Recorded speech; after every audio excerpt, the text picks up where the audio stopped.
ತಾಲೂಕಿನ ಅಮನಕೇರಿ ಗ್ರಾಮದ ಶ್ರೀ ಗುರು ಬಸವೇಶ್ವರ ರಥೋತ್ಸವ ವಿಜೃಂಭಣೆಯಿಂದ ಜರುಗಿದೆ.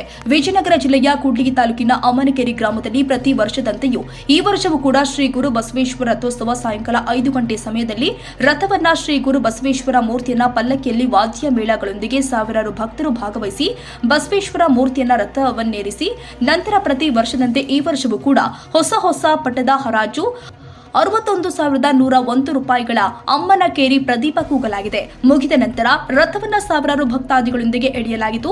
ಈ ಸಂದರ್ಭದಲ್ಲಿ ಕೂಡ್ಲಿಗಿ ವಿಧಾನಸಭಾ ಕ್ಷೇತ್ರದ ಮಾನ್ಯ ಶಾಸಕರು ಎನ್.ಟಿ. ಶ್ರೀನಿವಾಸ್ ರಥಕ್ಕೆ ಹಣ್ಣು ಎಸೆಯುವುದರ ಮೂಲಕ ಭಾಗಿಯಾಗಿ ಅವರ ಸೋದರ ಅಣ್ಣ ಎನ್.ಟಿ. ತಮ್ಮಣ್ಣ ಭಾಗಿಯಾಗಿ ಮತ್ತು ಸುತ್ತಮುತ್ತಲಿನ ಹಳ್ಳಿಗಳಿಂದ ಹಾಗೂ ಅಮ್ಮನಕೇರಿಯ ಸುತ್ತಮುತ್ತ ಜನ ಬಂದ ಸಾವಿರಾರು ಜನ ಭಾಗವಹಿಸಿ ಶ್ರೀ ಗುರು ಬಸವೇಶ್ವರ ರಥೋತ್ಸವವನ್ನು ಅದ್ದೂರಿಯಾಗಿ ನೆರವೇರಿಸಿದರು. ವರದಿ ಕೆ. ತಿಪ್ಪೇಸ್ವಾಮಿ, ಕೂಡ್ಲಿಗಿ.